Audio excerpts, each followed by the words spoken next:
তো বন্ধুরা আমরা চলে এসেছি কাটরা মসজিদে ফ্রান্স থেকে চলে এসেছে সব বিদেশি পর্যটক, এদিকে দেখতে পারেন সব ফ্রান্স থেকে চলে এসেছে দেখতে আমাদের মুর্শিদাবাদ ঘুরতে।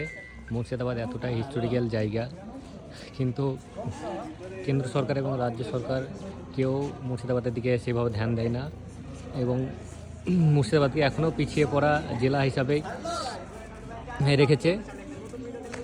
এখানে সব ফ্রান্স থেকে ঘুরতে চলে এসেছে আমাদের মুর্শিদাবাদ শহর, কিন্তু মুর্শিদাবাদকে এখনও পিছিয়ে পড়া জেলা হিসাবে ঘোষণা করে রেখেছে।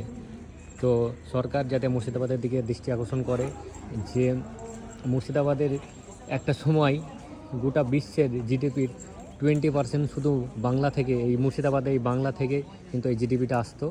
সেই মুর্শিদাবাদ কিন্তু সেই সময় থেকে যেমন অবস্থায় আছে এখনও বর্তমানে সেই পরিস্থিতিতে আছে।